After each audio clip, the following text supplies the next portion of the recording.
Okay, let's... Oh, hold on.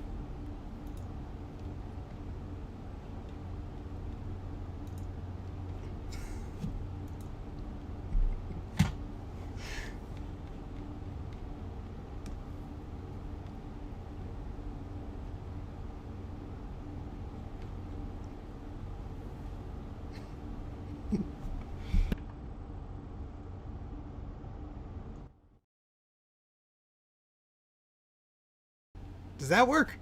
Hopefully? Maybe? Alright, hopefully that works now. Sorry about that. Let me know if you guys can hear me. I'm trying out a new thing, as you saw. I had a loading screen and such. And I haven't quite worked out the kinks of how that works. So, okay, great. Glad everything works. Hello, I'm Steve. Welcome to another Mac84 live stream. It's been a while, so I hope everyone is doing well. Hope you're happy. Hope you're safe. Hope you have something good to eat last night or whatever. Hope you've been thrifting or finding good things or whatever. But I have some cool stuff to show you today. But first off, there's a flurry of stuff in the comments. So let me try and do my best to weed through some of these. I have a screen right in front of my face here. No, I have never owned a Macintosh Portable. That's one of the things I would like to have eventually. Let's see. Breaking in new speakers. Good, good. Hope the music helped. It's the same music we use for our Mac Yak podcast intro, which I found, so I figured might as well just use that as well. And that's on the YouTube audio library. I posted a comment about that. People like to dislike the video.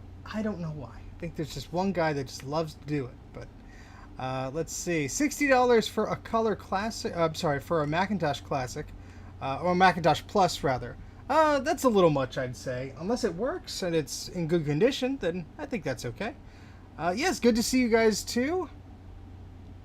You liberated all but 2 iMacs. Nathaniel, which iMacs did you leave there? Was it the graphite ones? You got the Blueberry, I assume? Or you got the Imac? What'd you get? Let me know. Hey, Aaron. Thanks for joining. Good to see you, too, Jordan. Thanks for being here. Taj, hello. And everybody, I can't say hi to everybody. There's how many? 20 people here. Oh my goodness. Oh my goodness. I forgot even to tweet this out. How about that? Let me do a live tweet here on the Twitters.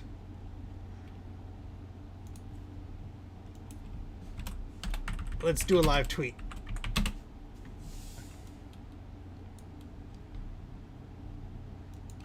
Yeah, how about that? That'll have to do.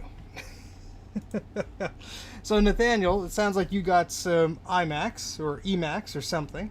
So I'm very curious which ones you got, because I'll actually be showing one that I got.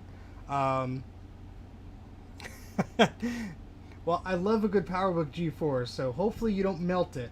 But hello, Mr. PowerBook G4, Mrs. PowerBook G4. How are you doing? You left the graphite ones. Okay.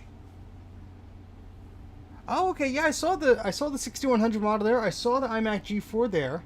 I actually liberated the hard drives out of those iMacs, and yeah, one graphite was in pretty rough shape. They were gonna scrap them all to make you feel better. There was a whole pallet of them. I think I showed the photo on the last stream. There was a whole pallet of them. Let me actually see if I could bring it up here as I talk. But essentially, there was a whole pallet of these iMacs, and they were just ready to just scrap them. You know, there was nothing they wanted to do with them. And as an eWaste facility, what they have to do... Let me adjust the microphone so I don't trail off as I turn my head here. But as a proper eWaste facility, what they have to do is they have to carefully destroy all of the data on a hard drive. So they can't just do an erase. They have to do a special erase with a special piece of software to actually get it to, go over so many passes or whatever and erase the data that is on the disk. So that is what they have to do for every computer that they get. And so it's a bit of a laborious process.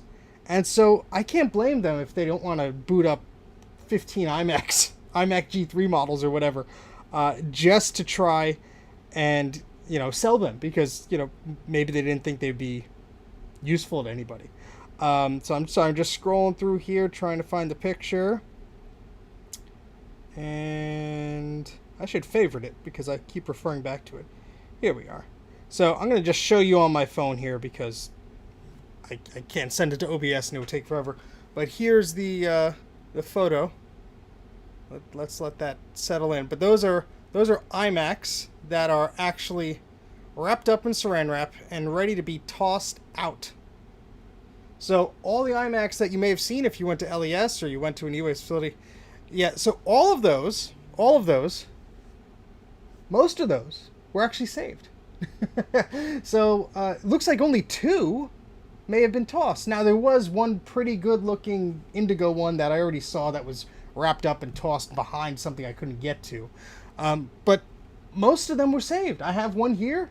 I have a lot more in the garage. Mike Stanhope has one. So I saved as many as I could. I went back to this place a total of 3 times.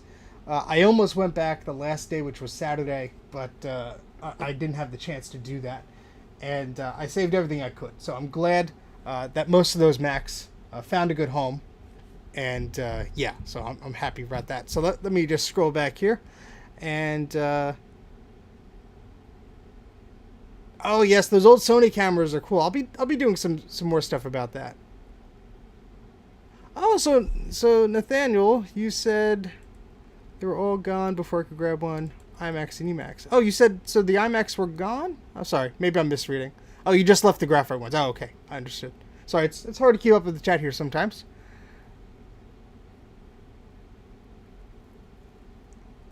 Yes, Brian. So Brian was actually there, scheduled to be there shortly before I was there, after I was there rather, and we decided to meet. Brian, if you don't mind, I'll show the goofy picture we took together. But it was just one of those things where Brian happened to mention on one of my previous streams that he was going to try and go, and you know, I said, well, if I'm going to hang out there, if I'm going to see you, might as well say hello there. So, Brian, if you don't mind, I'll show that picture. I'll wait for your permission there. All your photos are fair game. Cool. So here's let me undo the rotation. I have to find a better way to share this stuff. But there's a picture of Brian. Now you're internet famous. Brian and I darning our beautiful masks there as we went into that eWaste facility. Let's see. I was on. Oh, that's very interesting about the TV presentation and the commercial. Very cool. Yes, Brian and I got the last of the compact Macs, so that mystery was solved. They're filling up a shelf right now. I will be going through them one by one on a live stream eventually. Brian got, I believe, 4 of them, and I got the remaining 11 or 12. I hope I got the rest of them in my car, because I remember I brought them to the register and I sort of had to stack them. Brian, you could correct me on this if you remember bringing them out. I think I brought them all into my car, but it was a bit crazy. But yes, they made it out alive, thankfully. Yes, tangerine, lime, all the colors except the 2 graphites from the sound of it. Maybe they got saved, who knows. Yes, Brian, woo! Let's see. I picked up a G4 when I was over there visiting family. Haven't tested it yet. Cool. Very cool, Mason. I'm very glad to hear that so many people were able to check this place out before they closed. Let's see. Wish there were more places in my area to pick up old Macs. You know, sometimes there's nothing by me. There's been a Macintosh SE, just a standard SE. The guy wants $200 for it, but he lists it as $1 because he's like that. And it's been on Craigslist Facebook Marketplace since, I don't know, February, January. Still hasn't sold it, but it won't accept reasonable offers, so it just sits there. But the guy acted like it was such an important to sell it fast that he didn't want me to come over and look at it. He just wanted to sell it. So, what can you do? Let's see. Ooh, the display connector on the Imac G4. Greg Rucke of Rucke Mods may be able to help you out with that. He's opened them up much more than I have, but I don't directly have a idea of that. So Brian says one of the Mac Pluses he picked up has bad RAM card. The classic board works, and the 2 other classic 2s need recaps. Okay. I picked up some Mac Plus stuff. A few of the machines I got were Pluses. So if you need any parts or anything, we could try and figure something out, hopefully. I picked up a titanium G4 PowerBook on the cheap. Very cool. That's foggy screen. That's not the max RAM. That's hard to beat.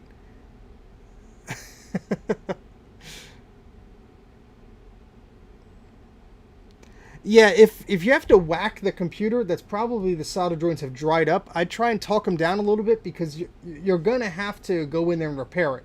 If you're comfortable with doing that, discharging the CRT and repairing it, it could be an easy fix. So if that Macintosh Plus is something you're after, that's not bad. Ah, okay. Well, there goes my lofty thinking, Nathaniel.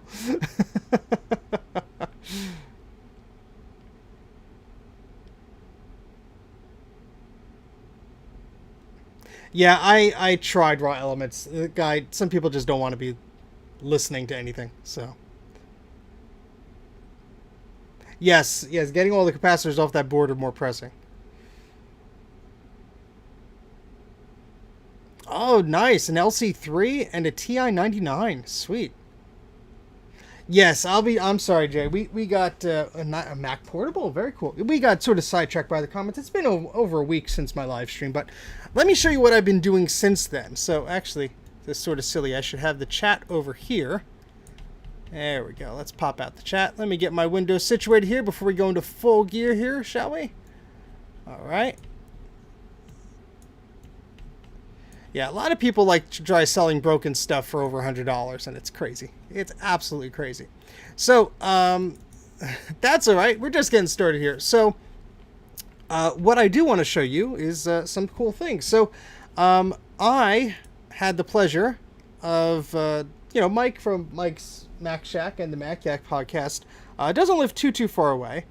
And so, for the longest time, he was talking about coming over to grab some things. So, I had an Apple IIgs that I got from my recycler friend a few months ago, and I think it was back in February, and that thing has just been sitting here waiting for him. So the past few days we've been trying to work out something, and on Saturday Mike came to visit.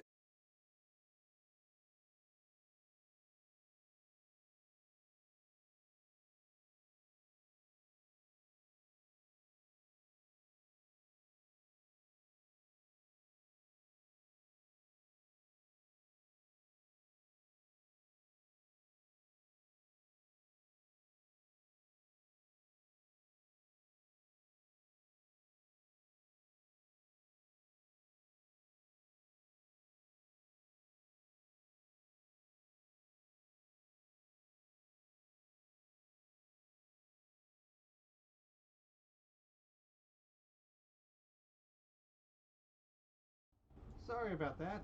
Hopefully that worked. My apologies.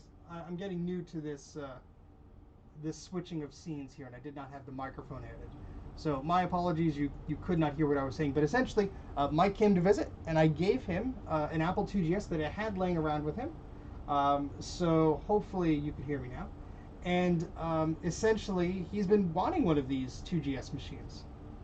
And yeah, sorry if the audio is a little quiet. I'll try and boost it a little bit. And I'll try and get all this stuff sorted, of course, before the end of the stream. But yeah, so essentially, this machine is something that he's wanted for a long time.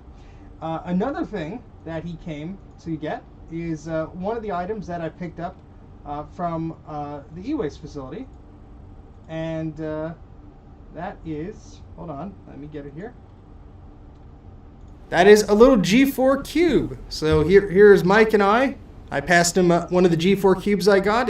None of the cubes I got are in beautiful condition or anything like that. But this one is pretty nice. Had the power adapter and everything.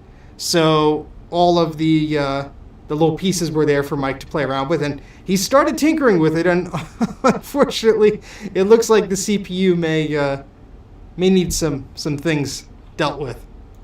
So yeah. That's that's gonna be a project for him. But hey, he wanted one. He didn't even care if it worked. He just thought it looked cool. So I did power on. We played around with it for a bit. So that's something we're gonna have fun with. Let's see. What else do we have here? And then there's something else that I'll talk about in a second. Okay, so hopefully you guys can. Oh. Yes, it keeps doubling the audio, so I apologize if there's echoes or anything like that.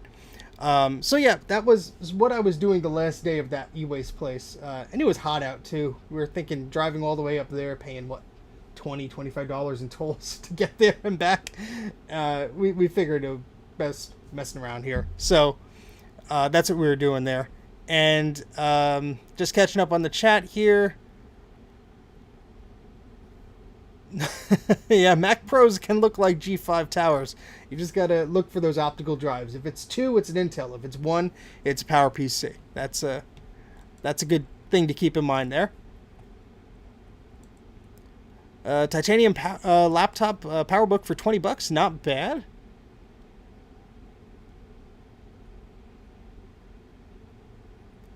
Yeah, a 180. Those are nice. Yes, the G4 cubes look smaller in person. Yeah, the cases are very brittle there. Oh, an LC3. Those are great machines. Yeah, if you get that up and running, that'd be great. Now, I'm going to switch over to something. So I've been tinkering around. Since Mike was here, he had the Apple IIgs, and I was trying to make him some discs for it. I ended up just giving him mine because I couldn't get ADT Pro to work. And that's a piece of software that helps you transfer disk images from a modern computer using a cable and all that stuff. Brian knows I was dealing with that headache and trying to figure that stuff out. And this happened. So let's switch over to this video here.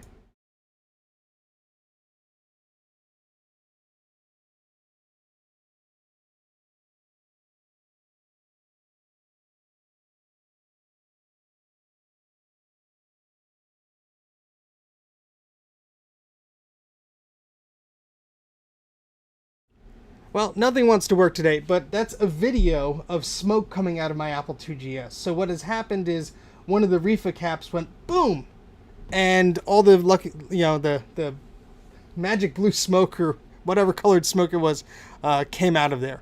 So yeah, I have to reposition a lot of things. This is not my day for just deciding to go and do a live stream here. So this is how real people deal with things. I don't have a studio set up. This is just a desk. But yeah, sorry about that.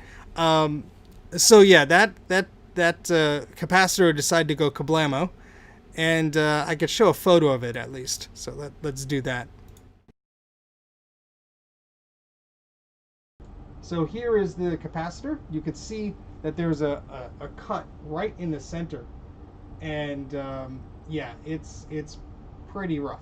And it smelled awful. This is my first reefer cap that popped, and yeah, kablamo. It was not a pretty sight. I'm glad it didn't seem to cause any damage. I shut the machine off right away. But yeah, good old reefer caps. And I'll be ordering a bunch of them because I have a bunch of machines I have to replace them in. So yeah, that's something I'm gonna have to do, because yeah, that's a bit rough. But I got the picture working on the TV and everything for the Apple IIgs, and everything was working fine before then. So, oh, we got an echo again. There we go. So yeah, that's just some of the stuff I wanted to cover. Not anything that was like, let me do a video about or anything, but just wanted to tell you guys about that. Yeah, in New York and New Jersey and Pennsylvania even, to a lesser extent, there are tolls. And I'm not talking about like $1.50 tolls. Those are the lower ones. But to get over the bridge to like New York, it's a good $16 or something like that. So it makes you think of like, all right, do I want to go there? Do I want to not go there? It's a bit rough, but you sort of get used to it. And it's just one of the facts of life living in this area. So it stinks, but what are you gonna do? That's what you got to deal with, I guess. Okay, yeah. So I'm sorry, Nick. I apologize, but I hope you get it working too. That'll be great. All right, so let's take a look at some of the stuff I got here, because I've been rambling on for a good 22 minutes or so. So let me show you some of the cool things I got. I'm going to put a little Be Right Back screen on for a second, and I will be showing you something in a second. Let me just bring it over to the desk, and we'll be right back.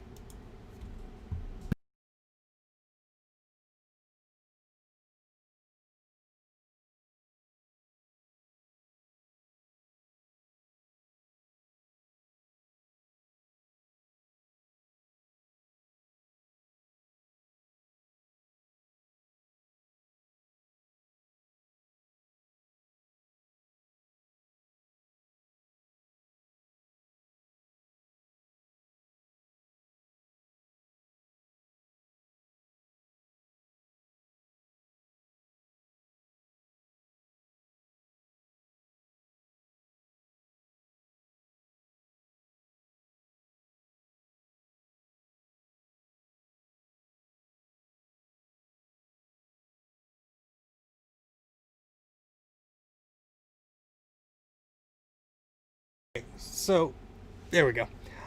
First things I want to show are some little things that Mike dropped off. He was very kind to give me some goodies. So, we have an Ipod Mini. This is a 4 gigabyte color Ipod Mini. Has some screen damage, but I love the color green. And so I thought that would be a nice little addition to my collection. I didn't ask for it. Mike was just kind enough to bring it. So, thank you, Mike, for bringing me a little Ipod Mini. It's a little rough shape, but, you know, even if it doesn't work, I just like the look of it. So, that's really cool. Yeah, people are talking about the tolls. Yep. Oh boy, that's not a bad price for a portable prototype, I guess. If that's your thing. Those are pretty neat. Oh, that's a shame, Nathaniel. I did not know about that. But hey, at least we got to save what we got to save.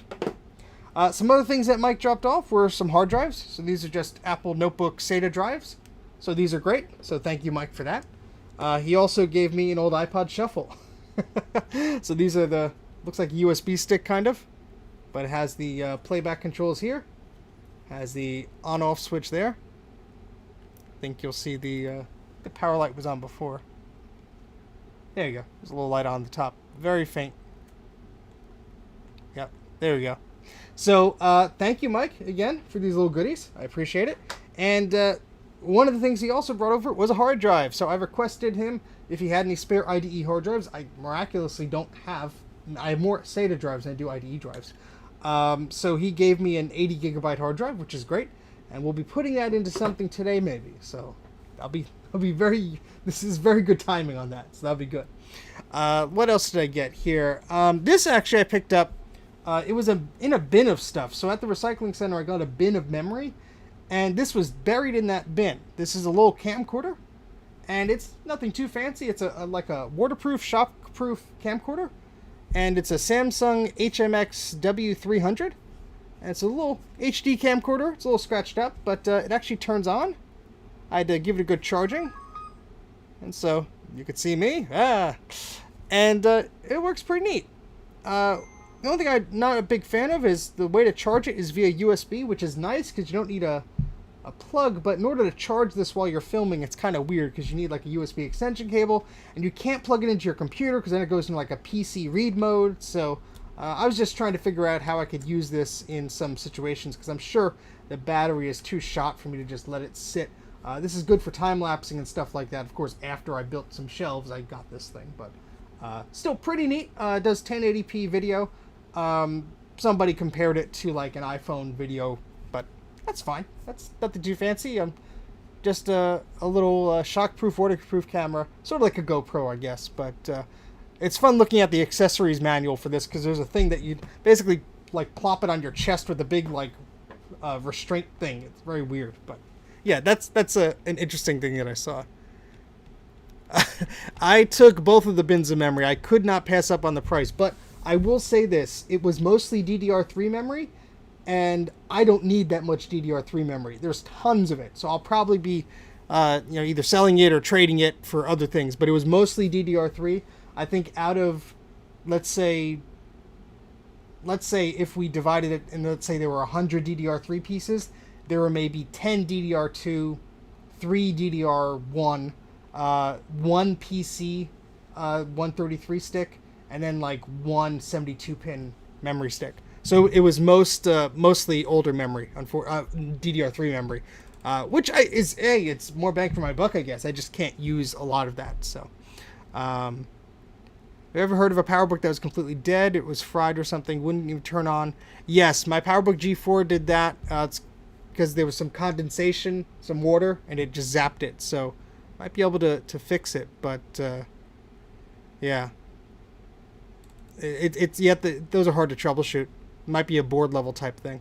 Yeah, I mean it stinks that you know these things get recycled, but what can you do?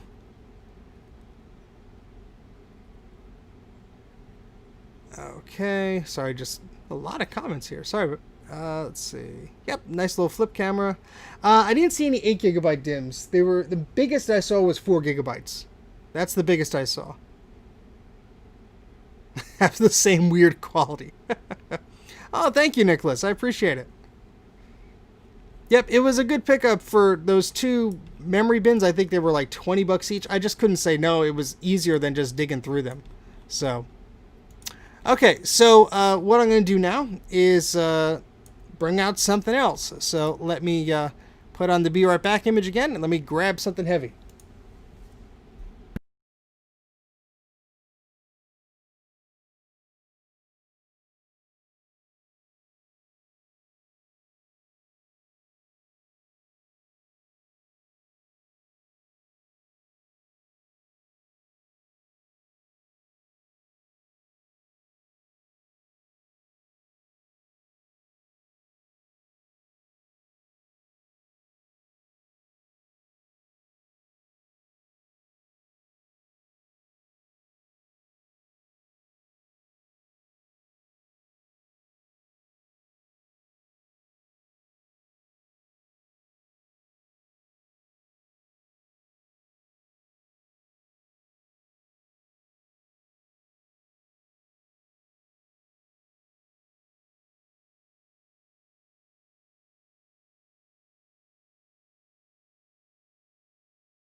There we go.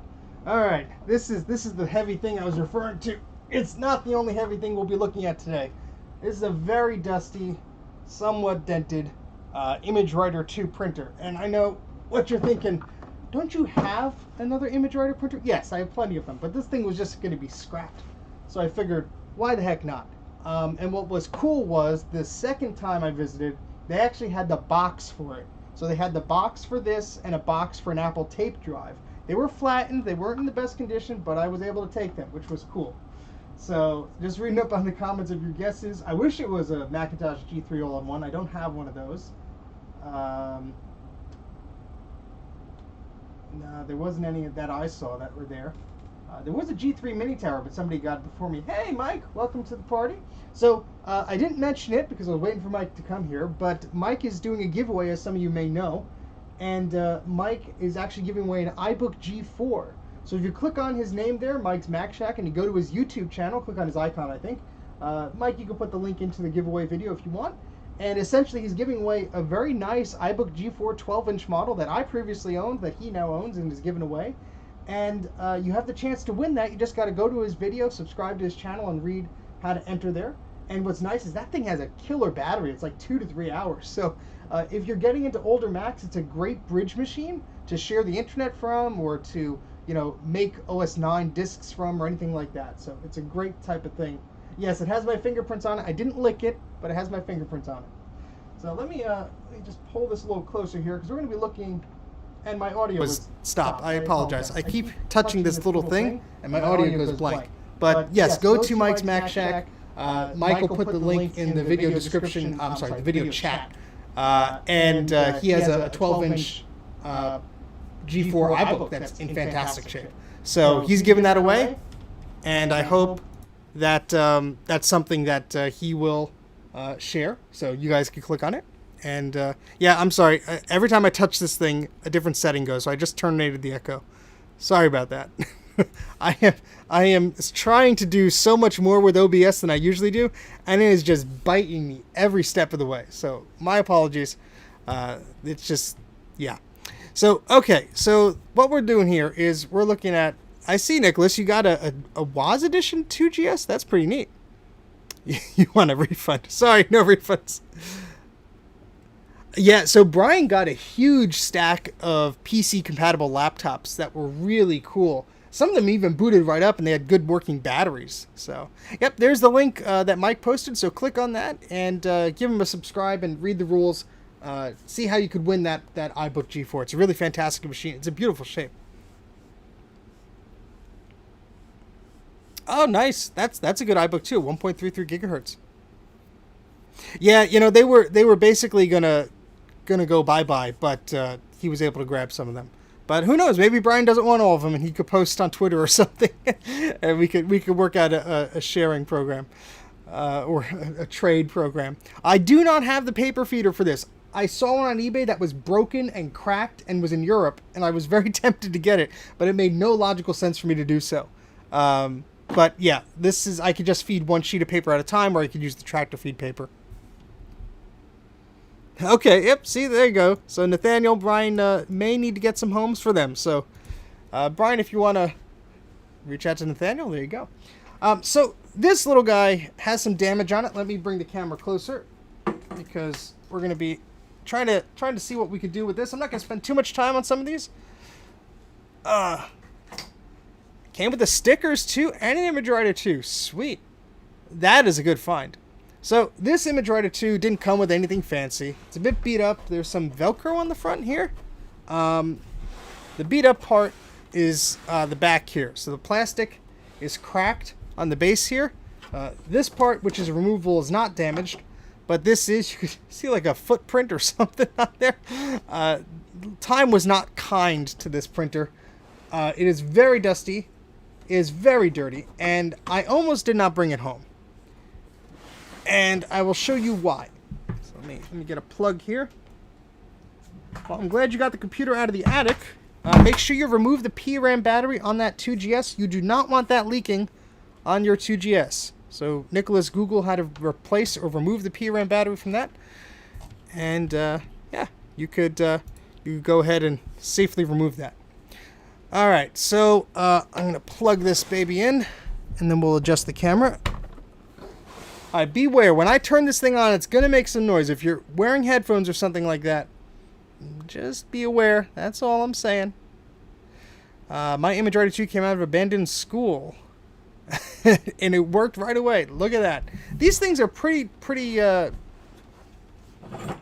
on. I'm running out of space. There we go.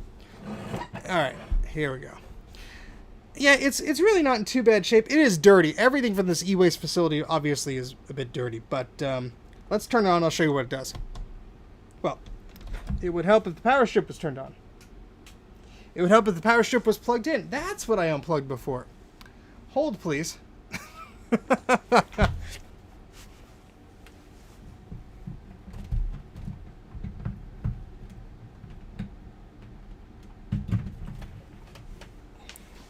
Okay, I thought I had unplugged a different thing, and it was the power strip, which I should not have unplugged. Okay, so, all right, yeah, it's nice that you guys are saving stuff, from abandoned schools or stuff like that need rescuing, because otherwise this stuff is just waste, All right, so let's try and turn this on again. Again, beware of your ears.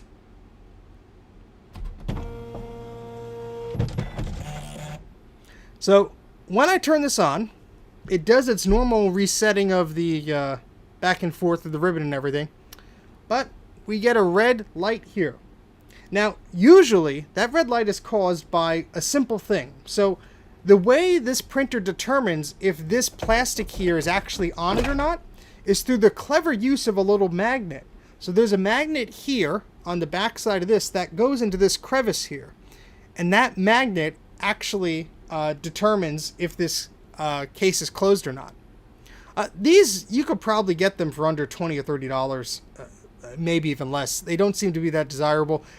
I love these things, but to each their own. So, the foam is kind of beat up here, but let me show you where that magnet is. So if I turn this around here, there's a little black dot, and you'll see that's the magnet I was talking about.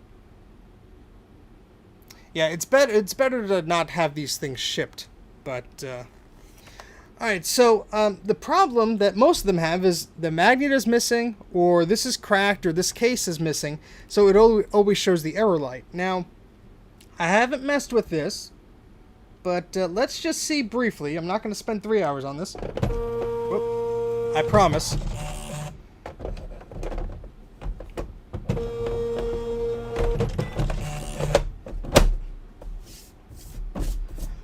Oof. Let's just see. Yeah, I didn't know either until I started messing with it. Let's just see if there's anything we could do to make this thing happy. There is a trick to do a test. I just need a piece of paper for that. Let me see what I got here. I got a piece of paper. So what I'm going to do, this is a test page for many things, it looks like. What I'm going to do is just put this page in here and see if that helps this. Because we're getting that red light there. I'm not going to do the tractor feed because that's a little bit of a pain. It's already set in letter mode.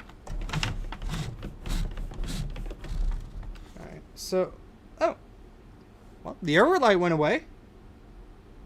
How about that? Wait a second. Okay, now the error light is back. But... maybe it's detecting the paper. How about that? I mean, to be honest, I've always had paper in my other one, so I'm not familiar with the error light being an indicator of whatever. Huh. Okay. Let's try it. Let me put this here. Now, even without a computer, we can do a test print. This ribbon is probably very, very old. Yes, Mike, that is correct. When Mike was over, I was talking to him about this. I'm going to spin the ribbon a little bit. Who knows? Maybe now the error light is blinking. That's because we have the case off. If we put the case back on, it should stop. Yep. So I believe it's you hold down the form feed and the power button when it turns on. So let me hold down the form feed and turn the power on. It should start printing. Oh, maybe it's... there it goes. Hey!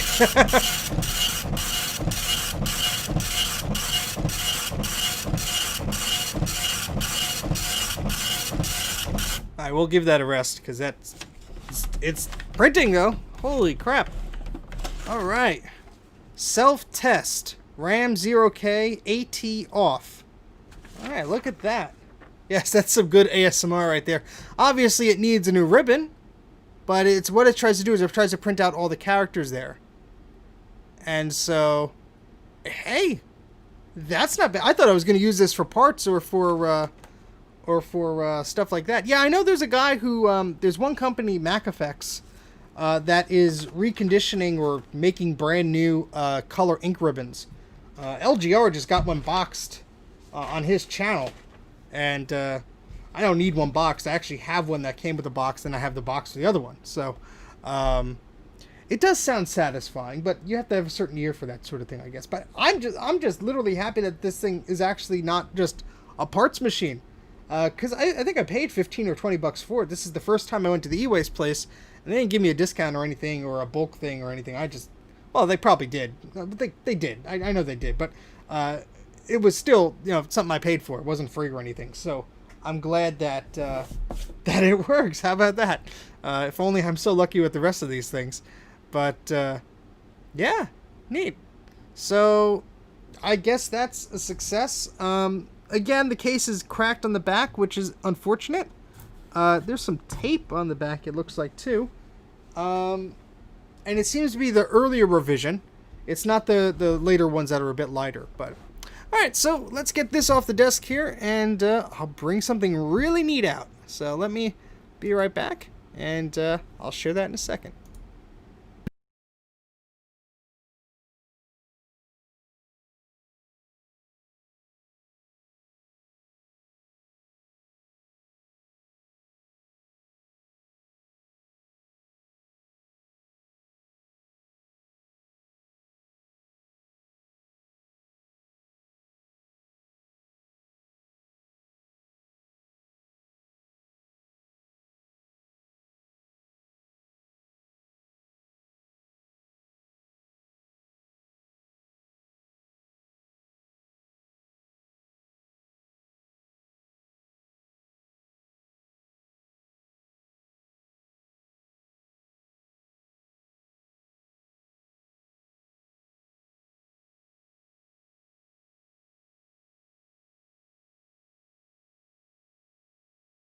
Okay, so we have another printer.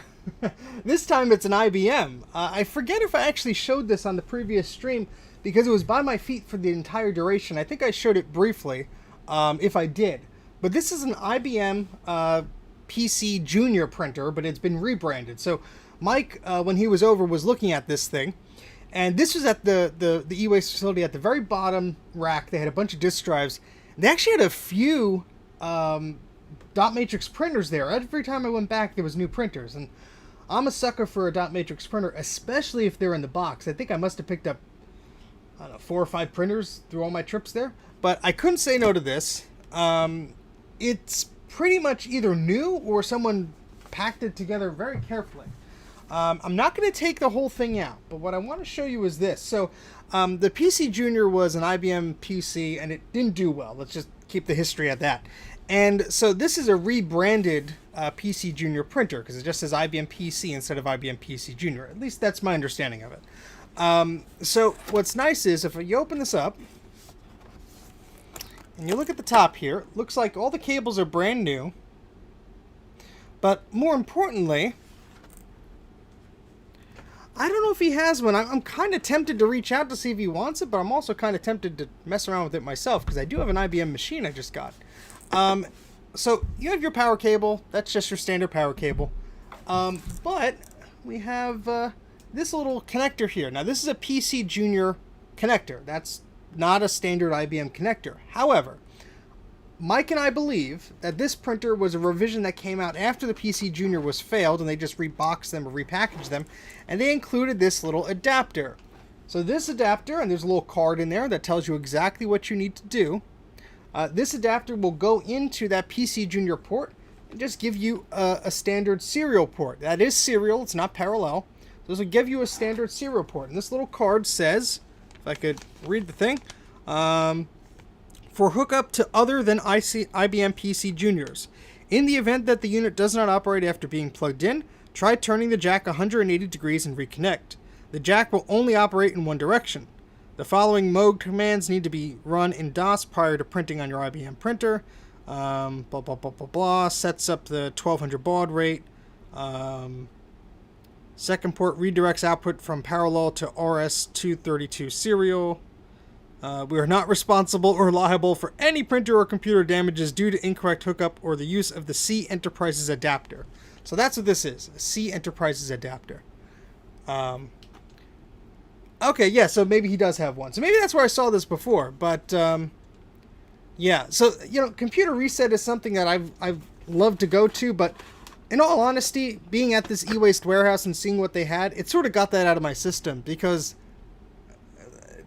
paying to go to Texas is a plane ride or a very long car ride. And then getting the stuff back, if it's not small, I'd have to ship it. Or I would either have to drive it back somehow. And that's not going to happen.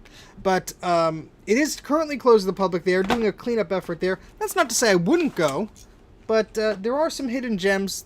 You know, I always think that there's not one locally nearby me. But you just keep looking. You never know what you're going to find. I'm glad, Brian. I'm glad we both got that out of our system. So I'm actually gonna pull this out of the box slowly. I'm just curious if everything is in here. So let me point the camera down a little bit. Since LGR has one, we don't have to keep it in the box for him.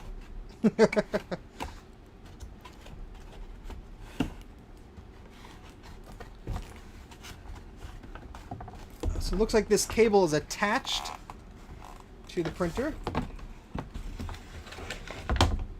we go. Let's put that over there. Well, I don't know if I could do a test print without a computer, but we shall see. Oh, that is just beautiful inside. Let's move the camera over here. And I'll probably be stealing some of this footage for a video if I do a video on this. Well, see, the warehouse was run by people who knew a lot about vintage computing. And so they took a lot of care with these items. They knew how to restore them, which was nice. Not to say that the individual who was running the computer reset didn't, but, you know, they obviously took a lot of care and stuff.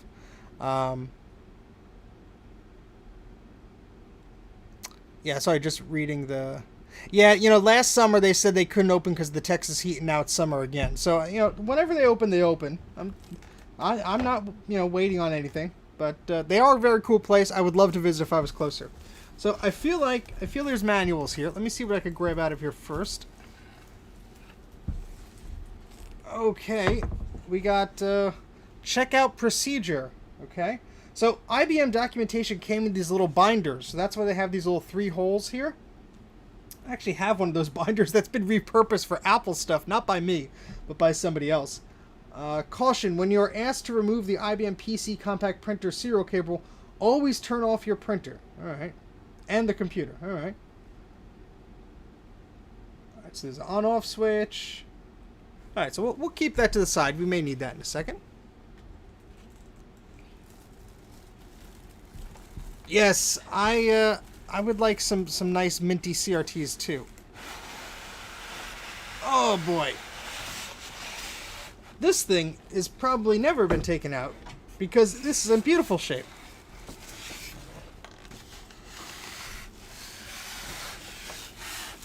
Oh my goodness, there's more in here.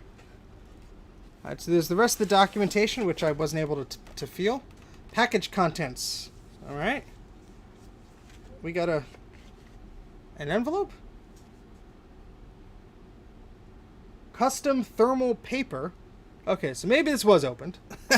But it looks like it's brand new. Package contains PC Junior Guide to Operations, IBM PC Compact Printer Installation, and Operating Instructions. Okay, so this, yes, this was part of this. Here we go. Wow. Yeah, you know, that's so getting back to the compact Macs, and I'll talk a bit more about them later on. I cleared them out, and so did Brian, but I was basically getting them for parts. A lot of them are probably okay, hopefully, if you get them, you know, with a new board or you recap them. But even just for parts, for the price I paid for the rest of them, they don't make the CRTs anymore. They don't make a lot of the stuff anymore. So even just for parts is fine. Indicate number of cases, rolls. Please enclose check or money order. $36 per case, plus $3 shipping and handling. New York State residents add applicable sales tax. Please allow 2 weeks for delivery. Let me try and call these people. Oh, boy. Oh, boy. Yeah, so this is Birchwood Paper Company in New York. So maybe it came with some sample paper, or maybe this envelope was in there to convince you to get some paper. There's a piece of cardboard for some reason. Let's put the box down, which is it's still in incredible shape. And let's take the styrofoam off the sides. Okay. I guess we're doing an unboxing of this. I hope you guys are interested in this because it is interesting to me. Let's put the styrofoam in the box in the proper way I found it, so I don't forget. Right, and oh boy, look at that. There's even paper on it. There's a piece of tape sealing this thing. Look at this.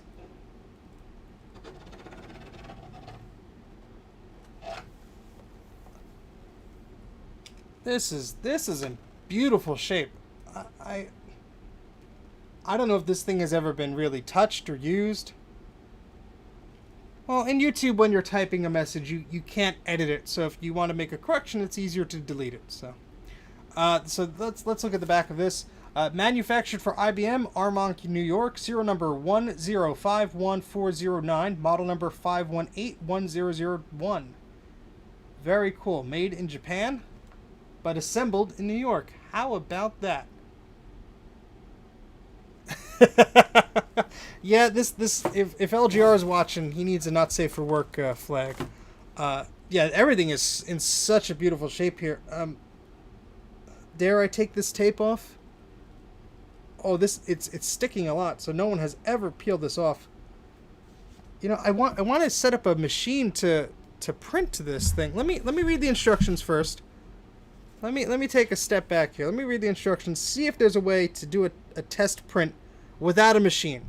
Because if there's not, then I'm not going to peel that off just yet. I would want to wait until I shoot some sexy 4K footage of this thing. We got some conflicting responses. Maybe I should peel the tape off. Alright, so there's a menu on the screen of the computer to do a test. Let's see if there's anything built in to the printer. Let's see.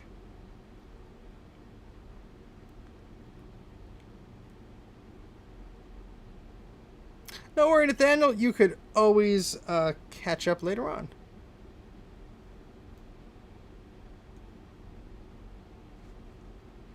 Let's see, testing. Let's go to testing. Whoops.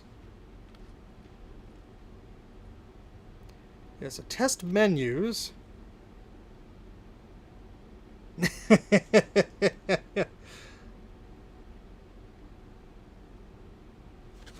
Let's see. So it's telling you to go to... You see the screen? Yeah, so it looks... I mean, I'm not reading too much into this, but it looks like to do a test print, you have to go to the menu and initiate it. So I don't have an IBM PC set up.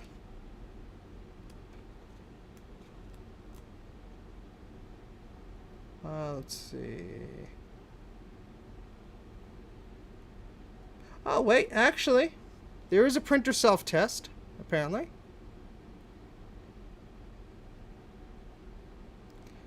No, and I'm not going to resell this thing. I'm just very excited about the way it looks.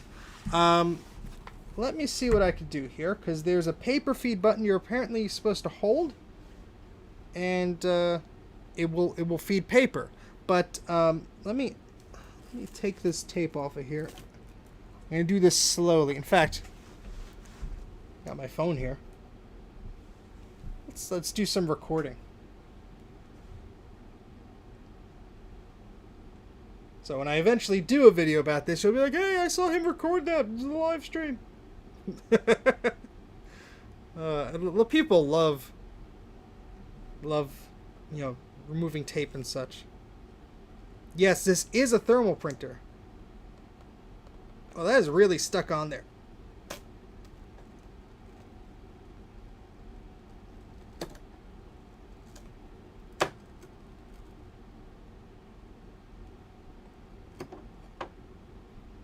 That is really stuck on there.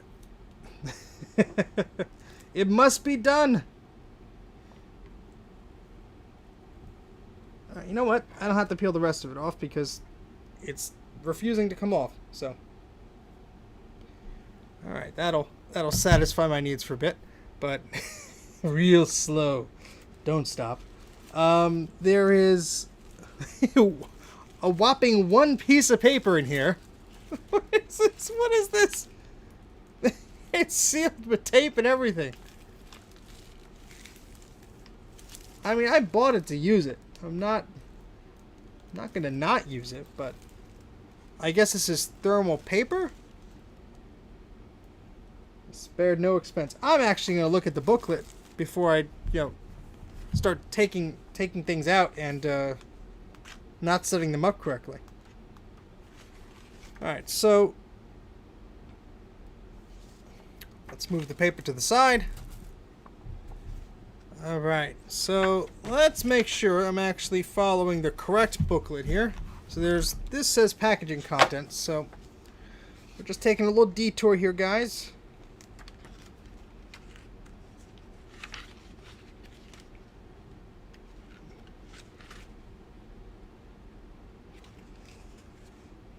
Okay, I think it jumped ahead. Hold on.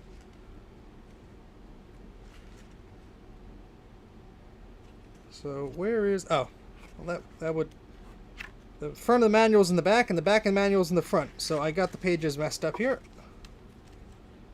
Let's fix that. Maybe that's better. Nope. That's yeah, there might be some pages missing from this. Oh, actually, it might. No, I see how this is. This probably is supposed to be sandwiched between this. So, all right. Anyway, let's. All All right, thermal paper is required to complete the installation of your printer. Okay, so we do have to use the thermal paper.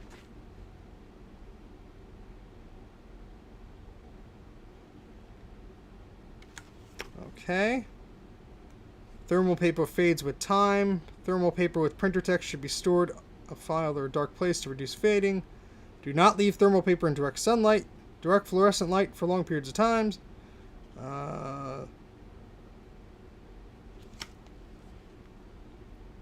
Okay, so let's test this out. You guys are being patient. Let's do that. So let's move the camera here so we get a better view. Not of my legs, but of the printer. There we go. I think this is some time for some printing goodness. All right, so install paper. So I have to raise this. This is actually already in the raised position, I think. Yes. Okay. Yeah, so this wants me to load a roll of paper. Now, I don't have a roll of paper. I only have the one page that came with it, which is ridiculously sealed. So, yeah, let's take this tape off, which is all yellowed and disintegrating as I touch it. There we go.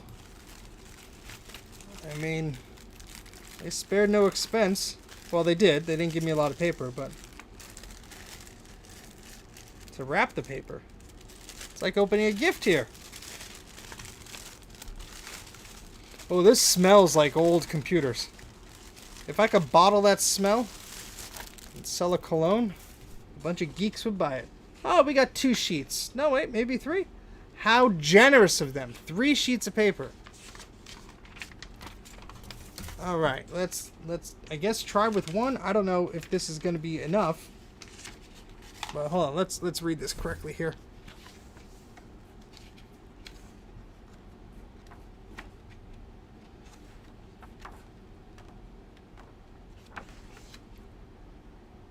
All right, when you push the roll to the left, slip the roll down and under to the right.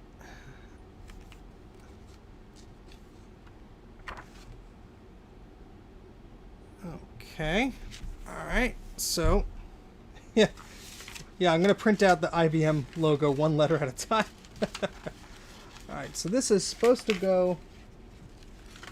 Well, let's make sure I'm loading this correctly because this manual is. So the front goes down. Oh, this is a little confusing. It's showing the paper with the roll. Alright, whatever.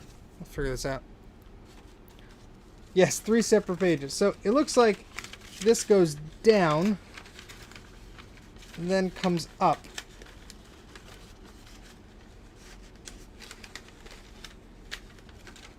If we could try and...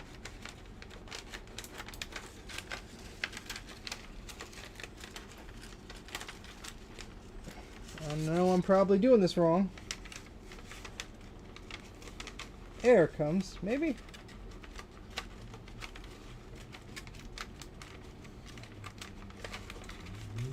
I sort of have it fit in there. I think it actually wants me to use the power here. Because it says put in the paper. Insert the paper into the rear paper slot until the paper stops. Okay? Move the paper release lever towards the rear of the printer. Okay. And then we have to turn it on. Alright, so we gotta plug this thing in. I'll leave the power cable intact for now, because we have one just hanging around. Let's hopefully this thing doesn't smoke up and blow up. That'd be a shame. Alright, let's plug this in.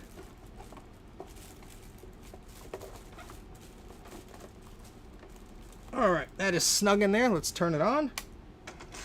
Alright, made some noise, so that's good. Close the access cover and set the printer power switch to on. Oops. Hold the paper feed button until the paper advances to the desired type of page. There it goes! Whoop. Alright. Too much, but... let's try and put the paper back, and there we go. So can we pull it back out a little bit? No, I have to release it. There we go. That's fine. So let's hide that back under these rollers here.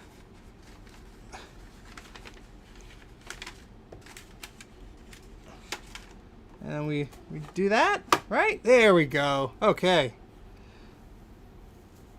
All right. So yes, so the manual says if I hold down the paper feed button, Mike, yep, when I turn it on, it should print. So we could try that. That's a pretty good deal for an LC with the monitor and a printer. Nice. And a bunch of goodies. Okay, yeah, PC load letter. All right, so I'm going to turn this off. And let me set up my camera here on the little tripod so I can record this momentous occasion from another angle. Oh, it's just that new cologne from Mac84. It's called Beige. No, beige is too much. It would be called, what would it be called? Vintage beige. Yeah, something like that. All right, so let's, yeah, this thing is in beautiful shape. So I'm going to try not to drop it. Let's do a video here. Let's try and angle this correctly, which we will fail to do because it's me. Oh, come on. Oh, that's why. There we go. Reefa by Mac84. That's a good one. All right, so I'm going to hold down the paper feed button while I turn it on. Thankfully, my fingers are long enough. Beige 84. All right, so let's try this out. So I'm going to turn it off. Oh, that was on? Wait. Yeah, it was already off. It was off. All right, so let's turn that. Let's hold down this button, and let's turn it on. Let's see what happens.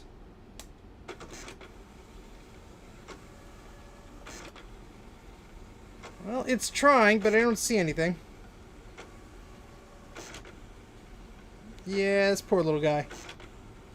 It has seen some better days, I'm sure. Well, that's okay. You know, we tried.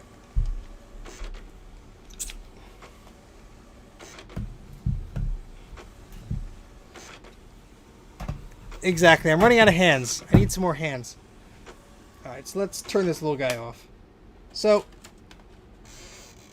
yeah, there's really nothing going on here that I could see. Yes, the paper does have a shelf life, as the manual was telling me. There is, I don't know if there's plastic or, yeah, I don't think there's anything I have to remove from the printer. Oh, we got a little mark. One little mark. Oh boy. Yeah, you know, at least the moving parts are moving, and actually, I could see a ton of thermal whatever in the spot where this was stored for all those years. So, if you look there, there's a bunch of ink or whatever there. So, yeah. So we will need to do something. I don't know what that is, but you know, at least, like Scarlet Swordfish says, all the important parts are moving. So, now I don't know if the thermal head needs fixing. That may be, but you know, at least it seems to work. Yeah, so it's returning to that area. I'm gonna try one more time, just for the heck of it, since we've come this far. I do have other thermal paper. Actually, I have it right behind me. If you guys wait a second, let me go fish out some of this thermal paper that I don't know if it works, but it's different, so we could try that. Let me just get up 1 minute.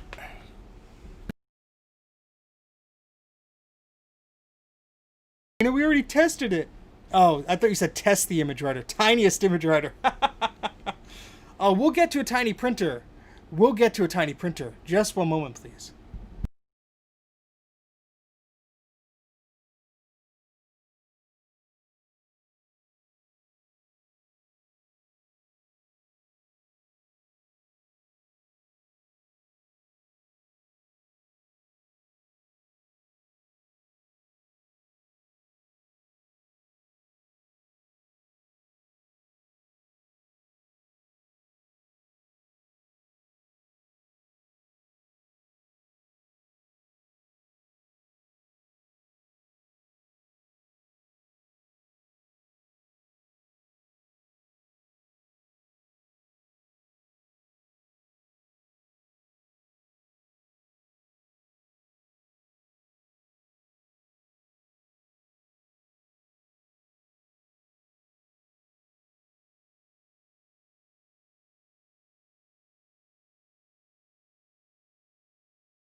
This is just some different paper I got. That's what I was saying.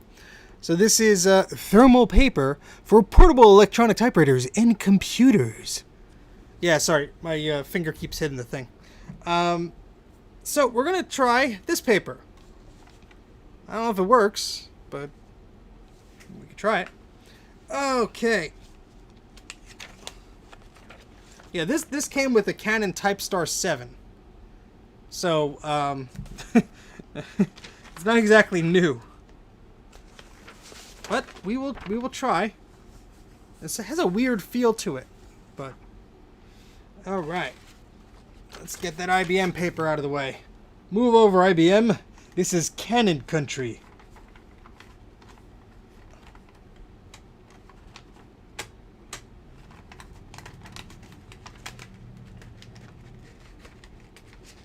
Should just do one page at a time, shouldn't I?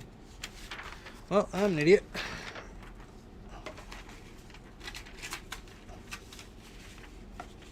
This is such a weird setup if you don't have a roll. I understand you would have printed with a roll of paper, but it's very awkward just trying to get one piece in. I do have the Canon TypeStar 7. Yes, I've shown it off at a previous stream. It is a lovely little word processor with a built-in little thermal printer. So, yep. All right, so let's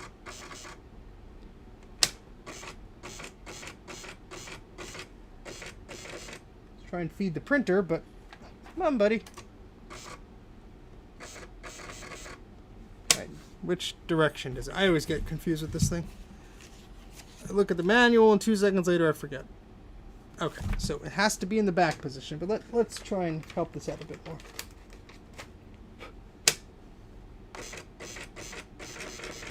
There we go. Very slowly, it's sort of caught actually. There we go. Got a hair stuck in there. Alright. Okay, so let's turn this off, and we're just trying out this printer real quick, and take 2 hours later. Oopsie. So I'm gonna hold down the paper feed button and the power button.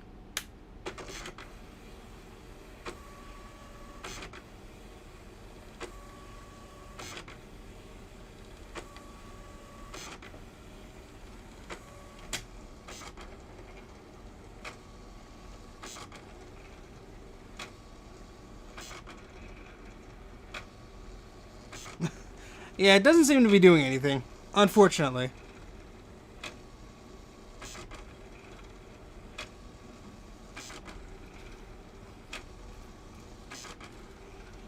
Yep, well. Yeah, see, we're getting some imprints, but nothing legible. So, whatever the problem may be, it does not seem to be immediately fixable by myself. But, you know what? This is not the end of this little printer story. We will try and play around with this at another time.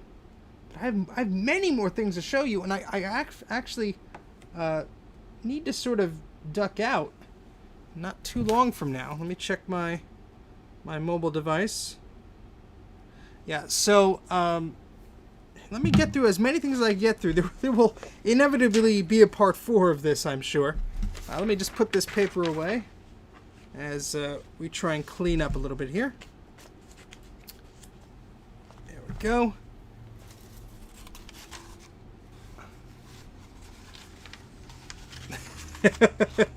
Yes. So when I do an unboxing video and go, oh my gosh, this is brand new, you're gonna be like, this guy's a liar. He's a big fat phony. Let me put the paper back in here.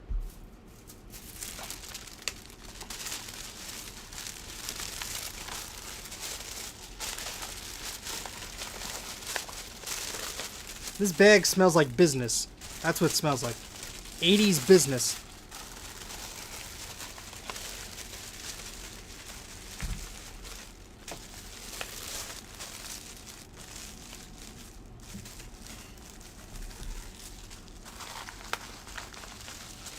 Okay, so we're going to put that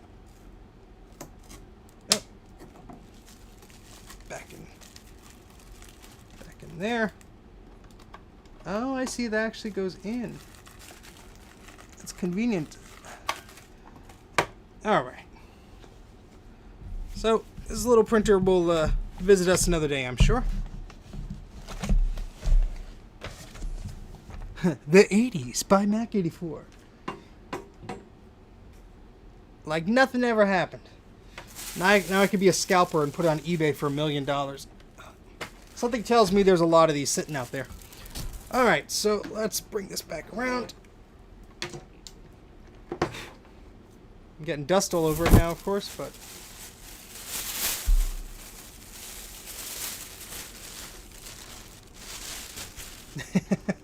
I will not.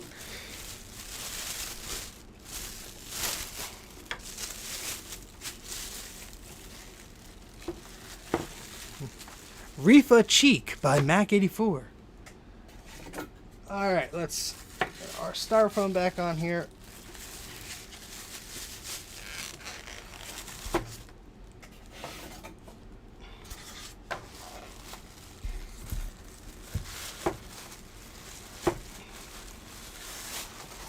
Goldfinger.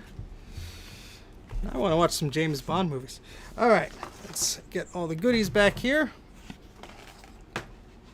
Let's see how this goes back in the box. I believe...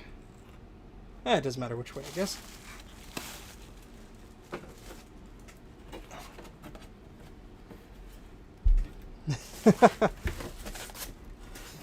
Who knows? Maybe there's a cologne company watching. And they'll be like, hey, I want this weirdo to be the spokesman for my cologne. Because he obviously is very... I don't know. I don't know where I'm going with this. Alright. Slide this stuff back there. Put this guy...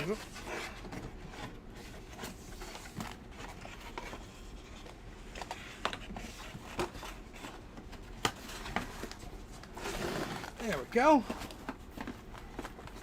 And we're going to put that back in and the power cable back in. So let's bring it back up.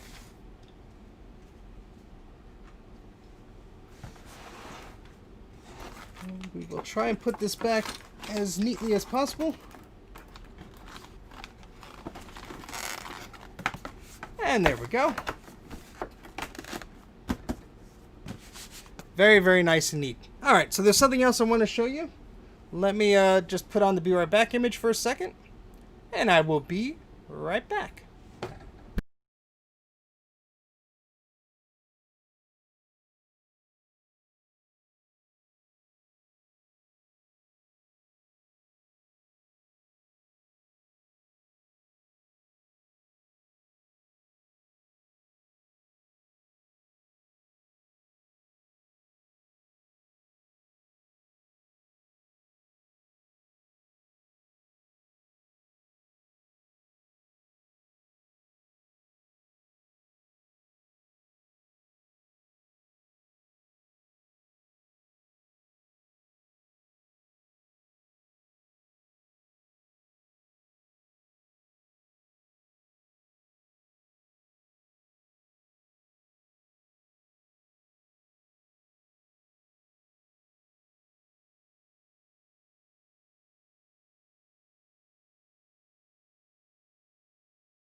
Okay, so I will not be unboxing and playing around with all of these today, but we have two very cool things here.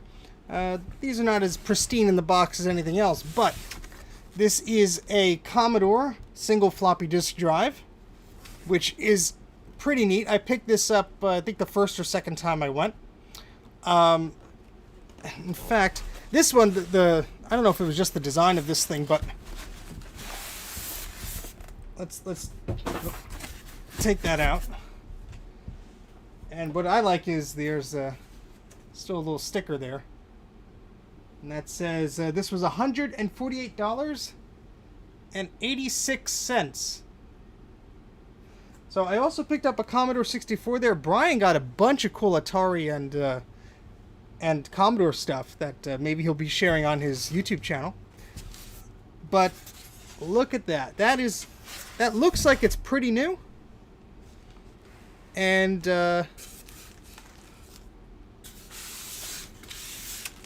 look at that. Oh boy. Yeah, so unfortunately no cables or anything. But pretty neat.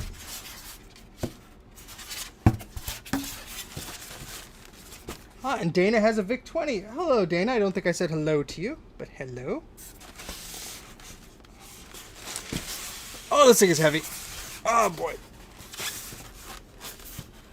Even has the Commodore logo on the styrofoam.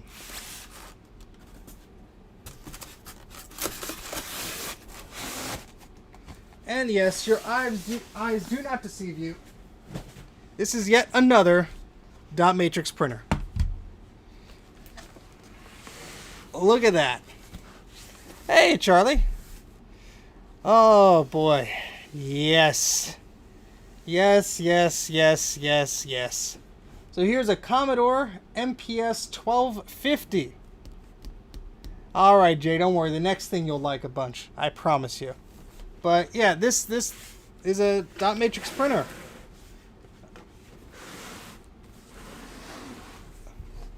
So looks pretty neat.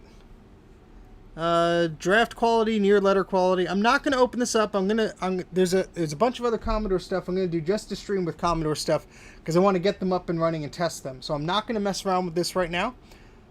Just wanted to show you. Oh, Brian, that's awesome. Yeah, Brian picked up a SX64. There was a bunch of Commodore stuff. I'm glad I passed on it. One, because I didn't have the space, and two, because he looked very happy when he saw it. So I'm glad that went to a good home. All right, so yeah, so that's that. I'm gonna come back in a second with something Apple related. Jay, I think you're gonna like this, and everybody else I think you will too. So let me put this to the side, and I will be right back. What is near letter quality? Well, not as good as inkjet. We'll just say that. That's pretty much what they were trying to get at there.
Well, I thought I was going to surprise you guys, but I left the video running. But yes!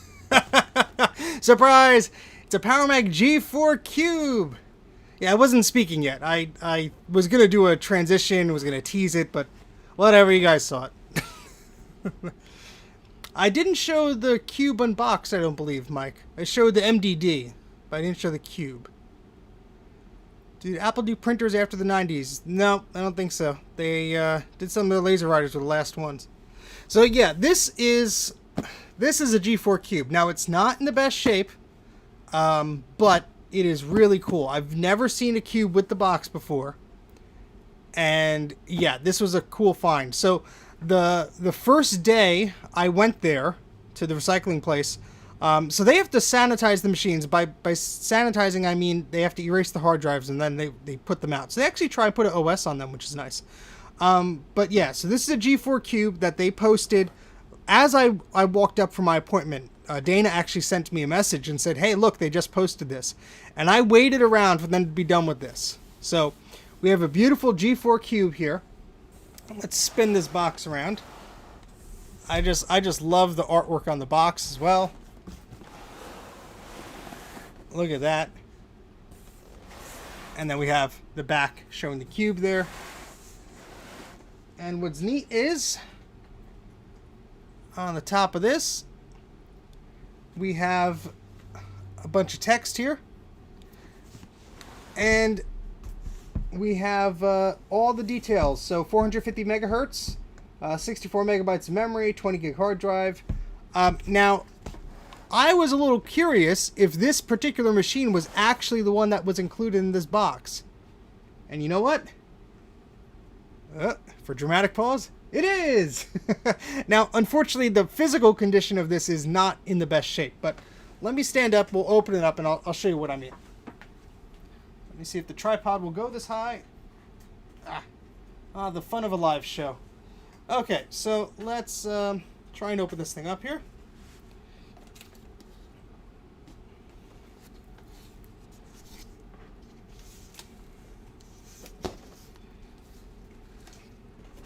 So here, this is pretty cool because this only came on the Cube. This is just like one of those little inserts there, but it's specially formed for the Cube box. So it's neat that it's actually still there. But let me adjust the legs of this tripod actually, so we can see more. Hold on, please. Doing this live.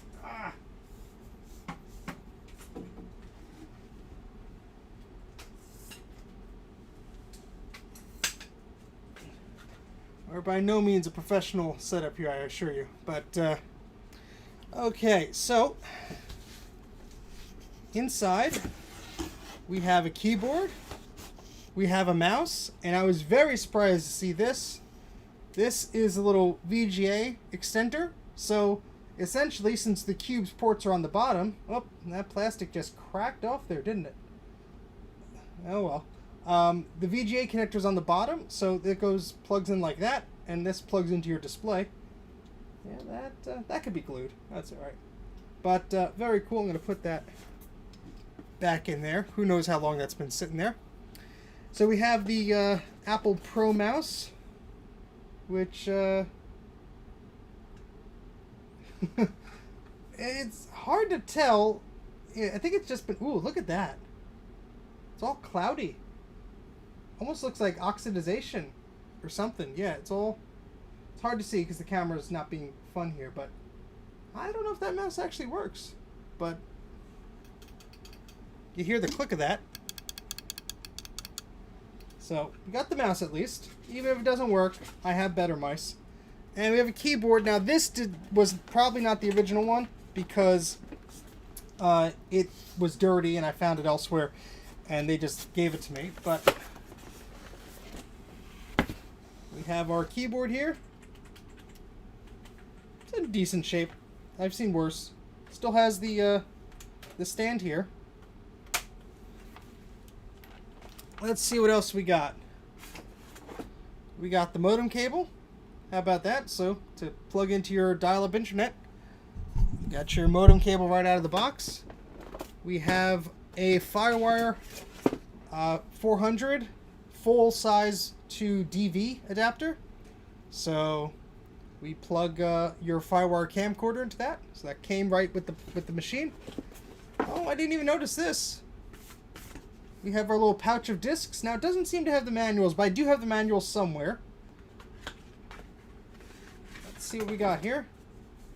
Mac G4 Cube software install. iMovie 2. Restore disk. And our hardware test disk. There we go. So yeah, these are definitely, this is definitely not new by any means. This was probably lent out as a prop or something like that, or was recycled in good condition. This is not new. The power cord has a lot of gook and gummy stuff on it. It's been faded in the sun because this used to be clear. Now it's like an orangey color. So that should be clear, but it is not. But that's okay. Alright, so let's move these items out of the way.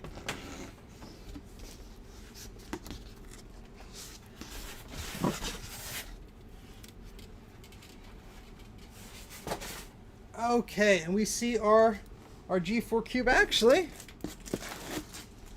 Alright, we got some books here. Let me just see what's in here.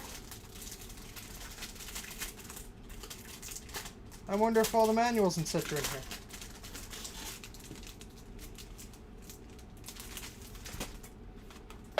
Oh, I guess that's a yes. We got our Apple stickers. And we got our G4 book. Awesome. Alright, so that answers those questions. Looks like all the books are in here.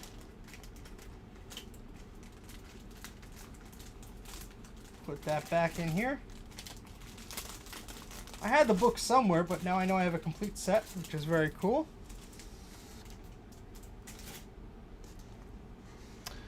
Okay, and we have a power supply here, which is pretty useful if you want to use the computer. So that's the external power supply. You need that to use the computer. If you find a cube without one, make sure you get a discount, because these things are not hard to find, not easy to find. What is this here? We got something. Oh boy, it actually has the speakers. Now they are rotted a little bit, but it actually has the speakers.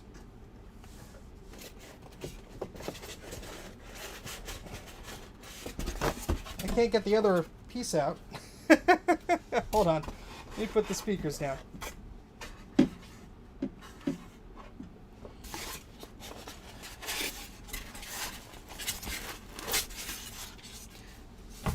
All right, so here's the little digital audio transceiver thing, and yeah, so the G4 Cube did not have an internal speaker at all. There was a prototype with one, but the final shipping version did not have any sort of circuitry for sound. So you had to use a USB adapter either from Apple or others. Now it did come with this. As you can see, it plugs into USB. Then you have right and left output for the speakers. These wires are in yucky shape. But there's a headphone jack there too. So if you want to plug in headphones or another set of speakers, you could. But there is no audio jack built into this Mac. One of the very few Macs to have no audio jacks on them. If not the only one. I can't remember off the top of my head. I'm sure there might be another one. You can see the speakers have their foam rotted a little bit. The design looks similar to the Pro speakers on the Imac G4. Obviously not the same connector, and the design is a little bit different here. What I've seen people do is actually cut the cables off of this and solder them to a pair of better speakers. But yeah, these cables just need some cleaning. They are very dark in color, but you know what? That's not, the left speaker actually looks intact, believe it or not. And then the right one here, you can see there's some pieces missing. Now, actually, I have I have a set of G4 speakers over there. I'm not going to grab them at that point, but let me just bring this out here, and we'll interesting piece of foam here to keep everything together. And here is the G4 Cube. Now, you with eagle eyes might be able to see that this thing has seen better days. If I could try and lift this thing out of here without... It's a little difficult. Hold on. Oh boy. Oh, the foam wants to come with it. There we go. Okay.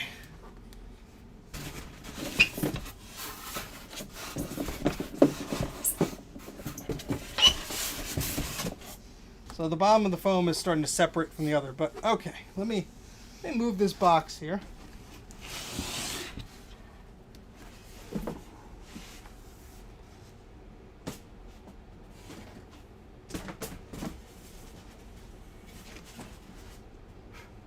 And we'll take a look at this G4 cube here. Okay.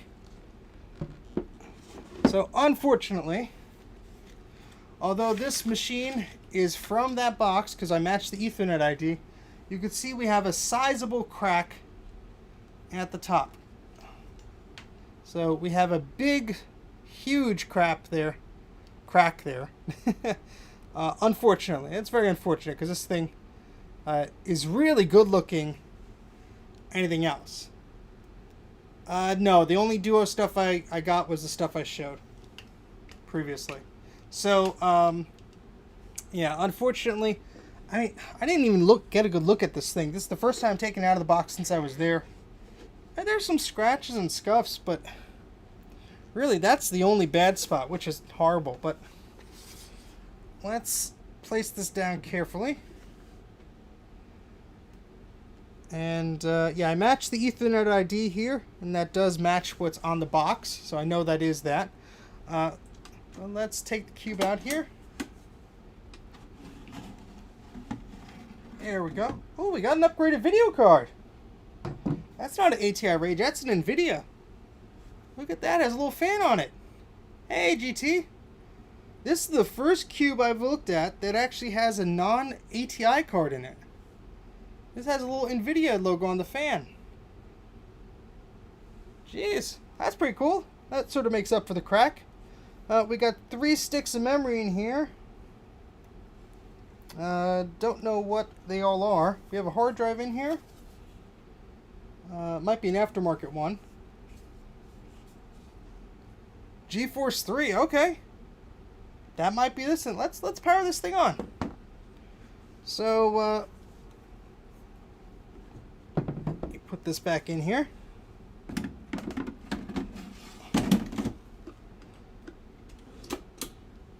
And it is the Apple one because it does have the ADC connector there.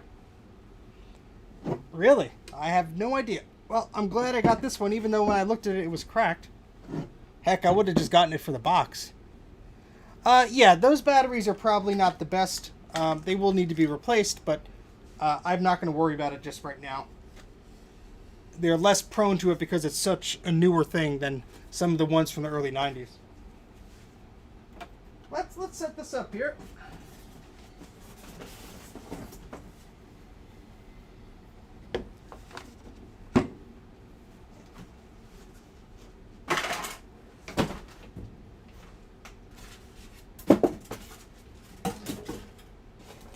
Alright, so we've got the power cable here. Now I'm going to use the other one I have built in. I'm not going to mess with that. I will plug in the speakers, although they do take up a USB port. We will hear if there's any sound left in them, I guess.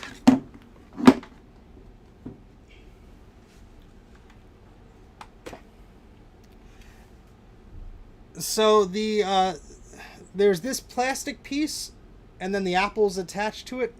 Yeah, let me show you.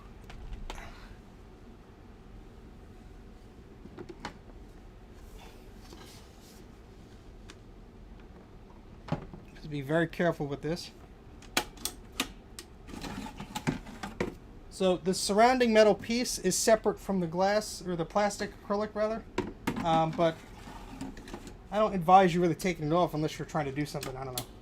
I've never had to do that, but all right, let's put this here.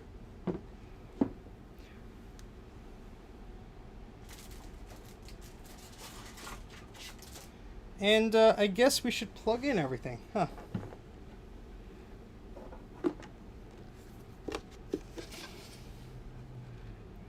sure we could have people, you know, create new stands for the cubes, but oopsie. Very careful here.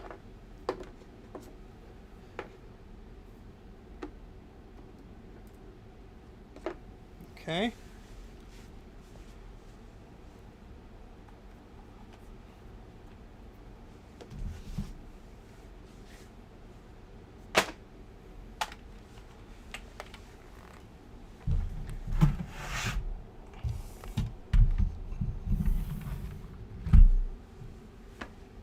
Okay, we have a USB cord here. Duh. There we go. No, I had it right the first time. Okay. Yeah, that would be a good project, but that, I mean, getting the molds and everything is so expensive. I'm sure he's well aware of that. All right, let's put that there. All right, so all we need is a display, and well, let's see.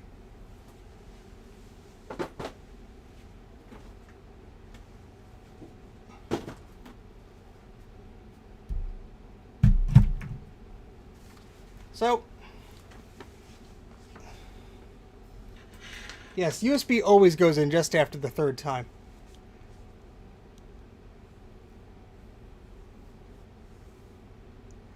No, I didn't buy any tables or storage stuff. I didn't have any room in the car, actually. So we have a display that we need to plug this into. I actually picked up a display there. How about it? Let's look. Haha. So this is a 17-inch studio display. He gave this to me with the boxed G4 Cube. He said it was a good set, so might as well go together. So, yeah, I build my own shelves. Now, it isn't perfect. The connector is actually broken off, so they're just the raw pins there. So I'm not going to be actually plugging this in because that connector needs to be fixed. I will show you. Oh, boy.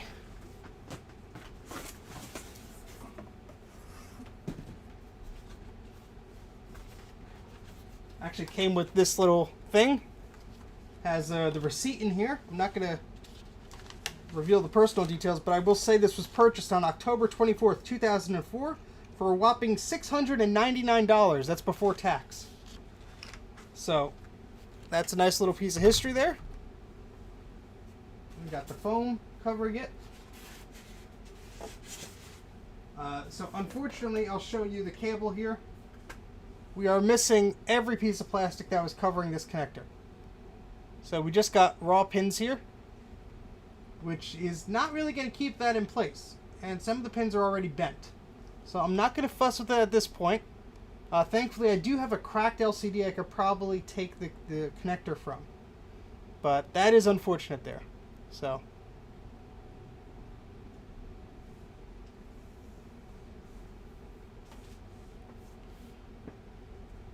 Okay, so yeah, I'm going to put this back here. But the display seems to be in decent shape. Let me get the camera off just so you can see that. So, display looks to be in okay shape. But again, with that connector that way, I'm not going to be plugging it in. I'll just plug it into the LCD I usually plug things into. But just wanted to show you guys that.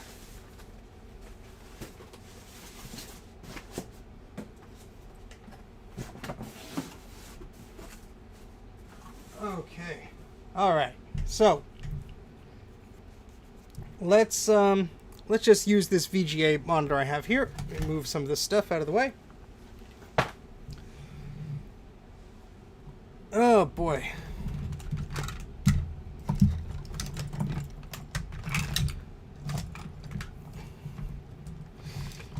What else? What else? We're still working on this. All right, so let's get this sorted here. We're just going to use VGA because that's what we have. And actually, let's move some of this stuff over here. Yeah, I'm not dropping anything. Okay, there we go. I could use that little VGA adapter, but I'm not going to do that right now. It's in the box, so I'll just leave it there. No, I haven't had any time to mess with anything, actually. I've been building shelves. I'm going to post a Patreon update of that, but I'll probably do a video of me building the shelves. But I've been building storage shelves to store some of, not these things, but other things. But yeah, I haven't really messed with anything else. So all the cables sort of go through that end, and we're able to just put the cube back upright. How about that?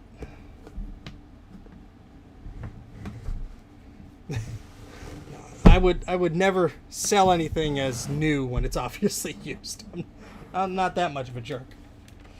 Okay, let's plug this into power.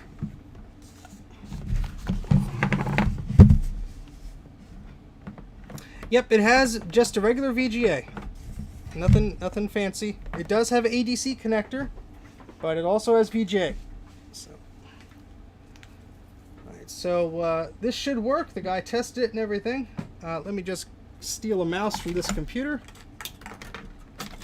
So we could use that. That other mouse looked suspect, so let's hope the keyboard works at least.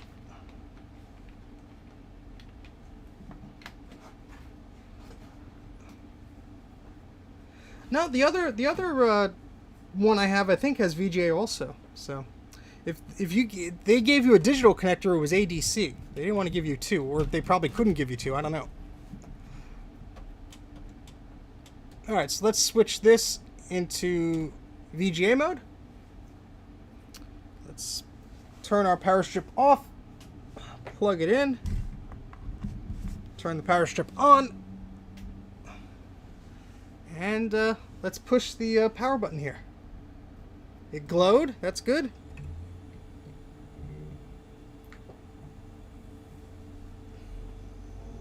Oh, I heard a very faint startup chime from the speakers. So, you know, at least one of them worked. I see a green light on the monitor. Oh, welcome to D-Ban. Oh, this is the, this is, and a kernel panicked. This is the hard drive erasing utility that they were using at the recycling center. Oh no, it's actually booting up into Linux. Okay. So yeah, this is what they use to destroy all the data on the hard drives. Do I ever recycle anything? Just asking. I haven't gotten to the point yet where I have something that's working that I'm selling or anything. I will be doing that in the future. There's actually an FAQ link in the video description. A lot of your frequently asked questions about me selling or recycling stuff are in there, so check that out. Okay, yeah, so this CD is probably stuck in here, because why wouldn't it be? You feel around for the reset button. Alright, no worries. Yeah, I'm going to be wrapping up in the near future, so let me just try and feel the button on this thing to reset it. So I'm going to hold down the mouse button here just to try and eject this CD. You might not want to eject, though.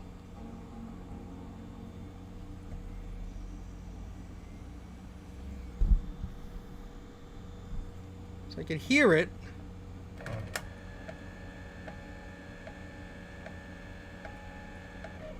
Oh, it's trying so hard.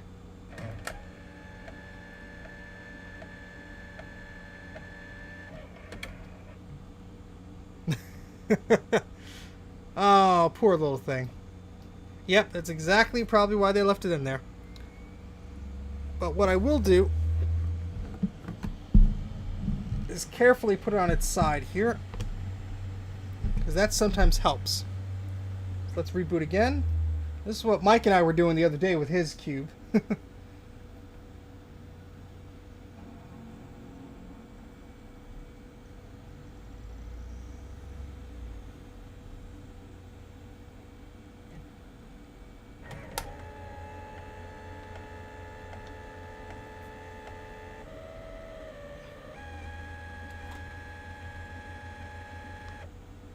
I'm just pushing away the felt here to see if the disc is actually trying to come out.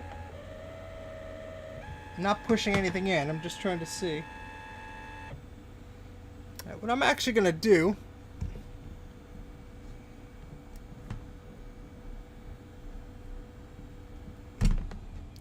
I'm actually going to take the cube out of the case here.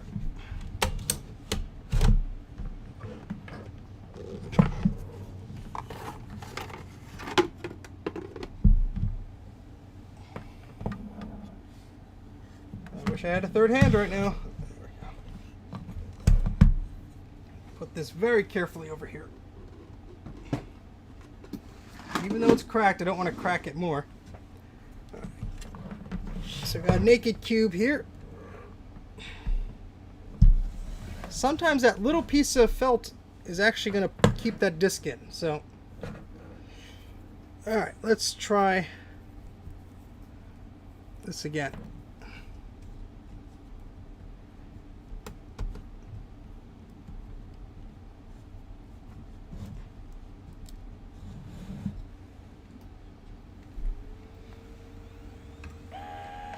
I can see the disc.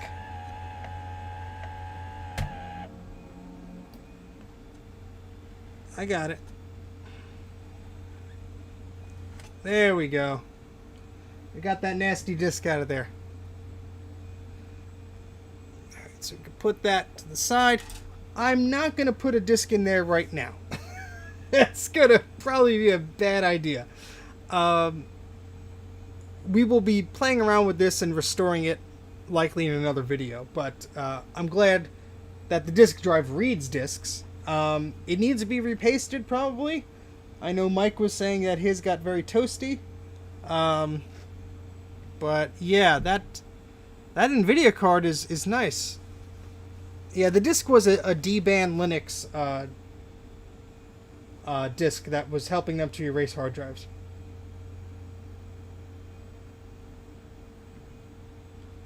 So let me just look up something real quick. I'm just curious.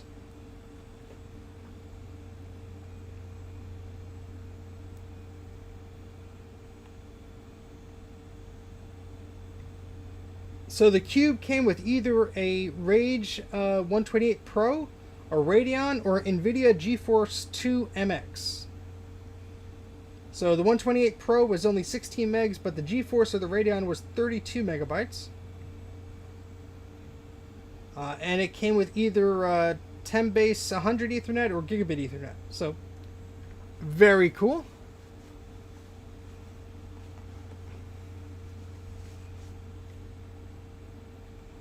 Yep, yeah, so I have I have some FireWire externals that I could use. So I'm not going to be messing with this today.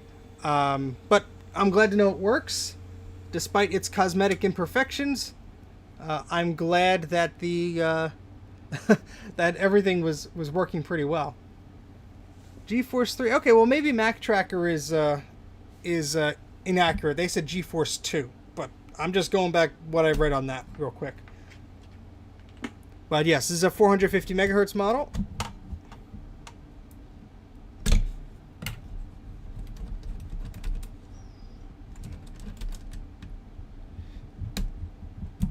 Okay. And all three of the RAM sticks are full. Let me just see if I could read what one of the capacities are.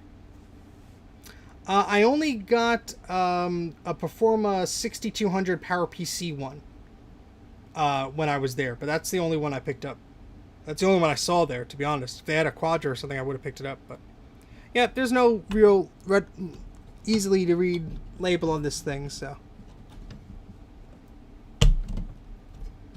Okay.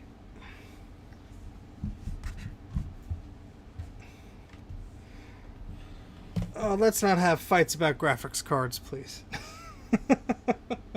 I know we're all very passionate about a lot of things, but... Okay, so let's put this back. In fact, there we go.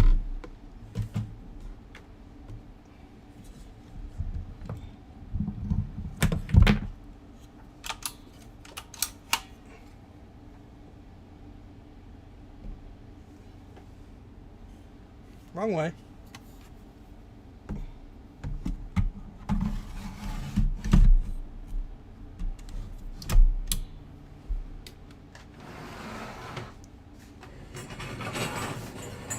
Okay. Alright, let me put this back in the box. I will be right back. Where's my cursor? There it is. Ah. And just give me 1 minute. I'm going to go upstairs and grab a drink of water. And then we will continue looking at the last one or two things. Alright? I'll see you in 1 minute. Or 2 minutes.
Okay, so we are back.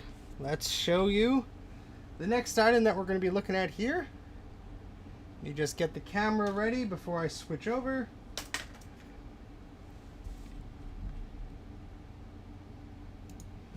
There we go. It's a lovely Imac G3. So this is a lime green iMac. It's in pretty remarkable condition considering it was in a pallet that was ready to be scrapped. So there we go. Let me just catch up on the chat here.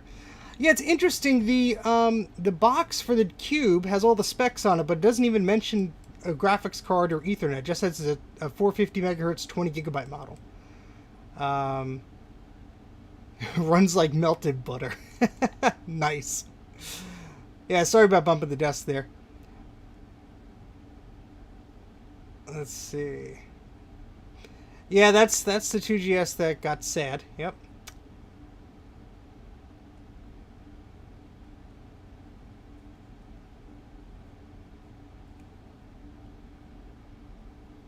I don't have a SC20 hard drive. I just have a random Club Mac hard drive.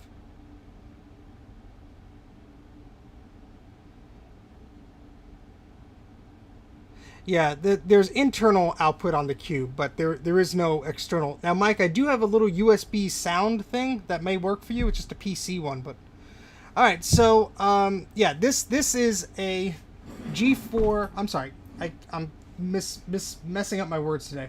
This is a G3 iMac DV, and this is one of the later ones because it has FireWire ports on it, and it actually has a VGA port on the back. So this little guy, I have not turned on yet. It is in pretty dirty condition, actually. Let's just give it a very quick cleaning here.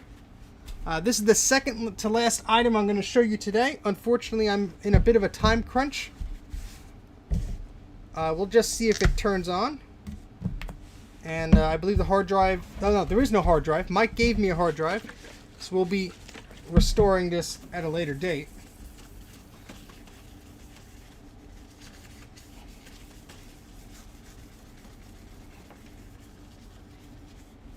These are coming right off. This is just dust and dirt. Ugh.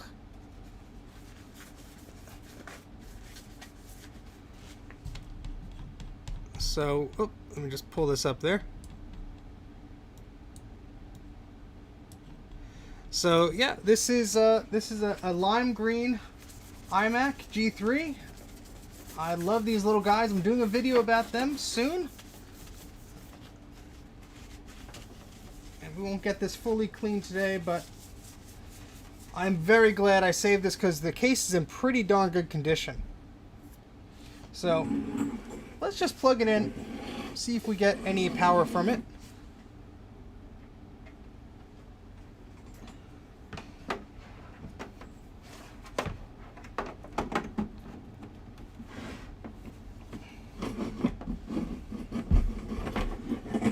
All right. All right, who thinks it's going to power right on? Who thinks it's going to have some problems? Let's be optimists here, but... a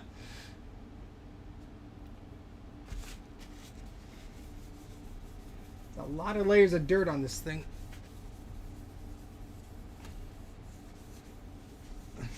Optimistically, no. All right, well, I'm going to move my chair back just a little bit in case it explodes.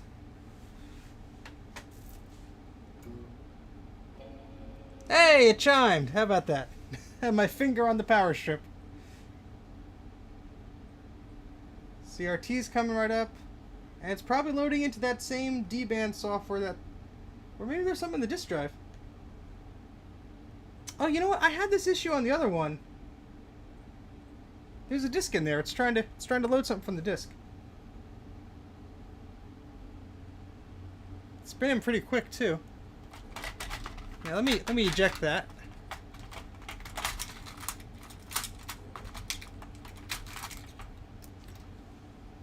This green is in very nice shape. Let's see if the disc actually ejects. Hey, there we go. Well, had a random CDR in there. Oh, it's okay.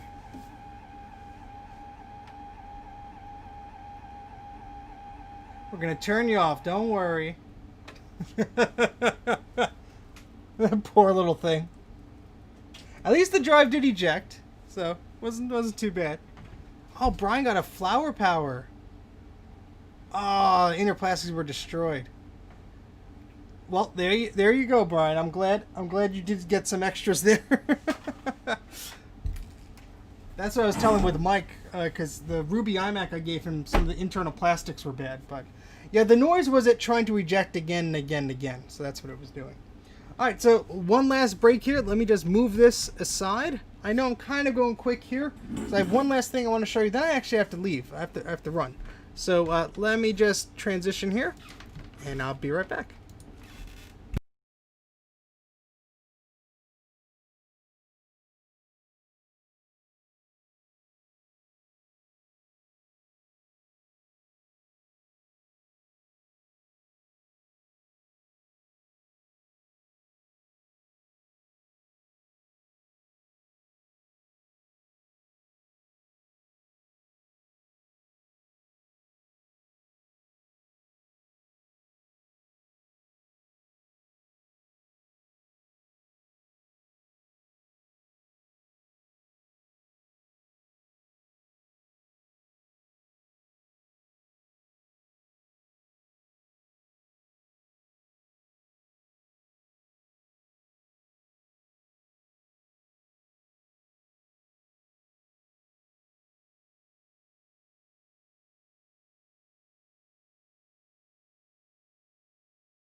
Box here. Sorry about the audio. A very nice big box. And guess what it is? It's a Macintosh color display. Look at that. Oh. Okay. Yeah, the mic's back on, hopefully. So, this thing is heavy.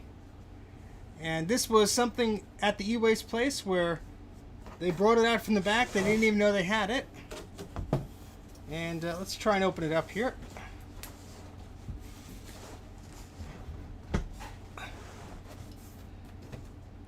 This is heavy. I haven't had a good look at this. All I did was do this.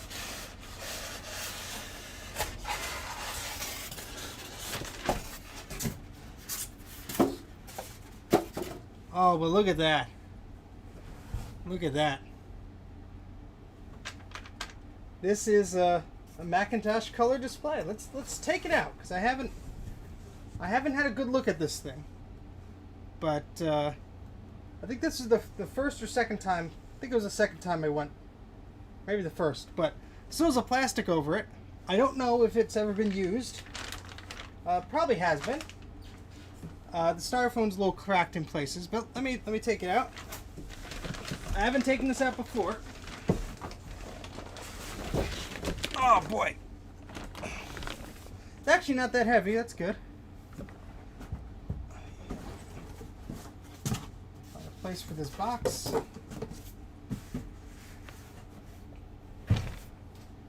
Just look at that box. That is cool. So let me move this box actually.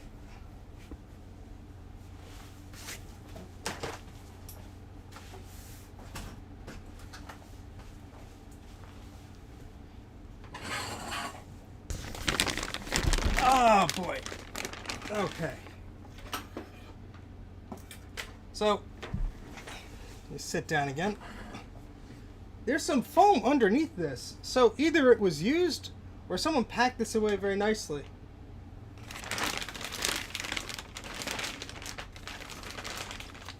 Oh, that is nice.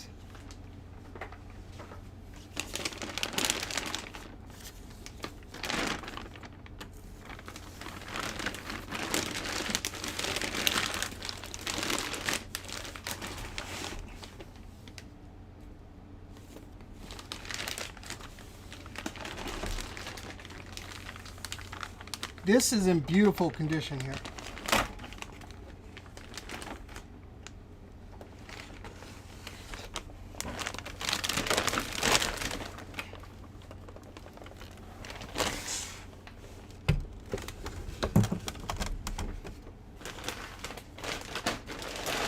I don't know if this has ever been turned on.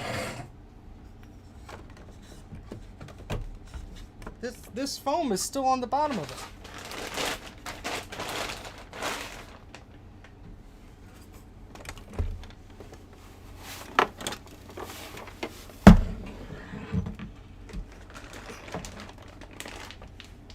What is this? Remove this. Let's see what, let me show you guys this.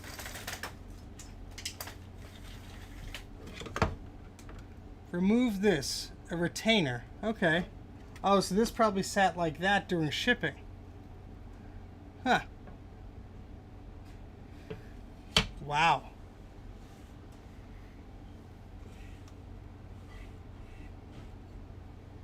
That is really cool. There's the manufacture date, August 1992.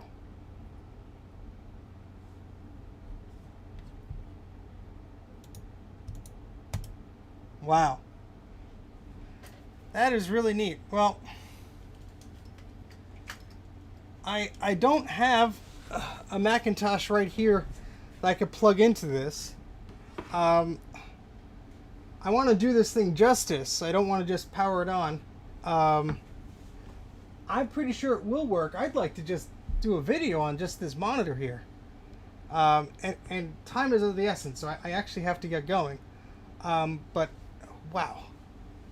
This thing is really cool. All right, let's just turn it on very briefly, then I gotta end the stream. But I'm very curious if it works too. So what can I plug into this thing?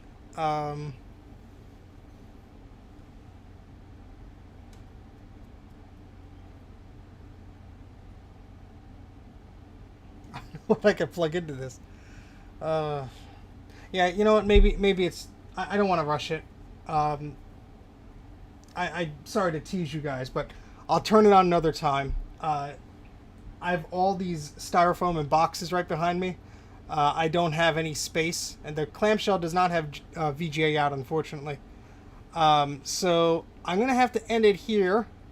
I will be doing a stream soon. You're not gonna have to wait another week for me. I want to test out this monitor and some other things, but yeah, this is in beautiful shape. I'm just overjoyed. Oh my goodness, yeah, this is not VGA, it's a DB15.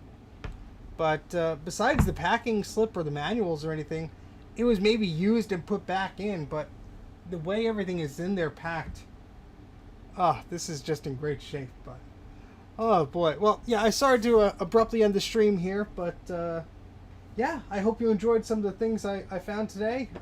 This is from a few weeks of going to that recycling center, and you know, so all of it was not gotten on the last day or anything like that.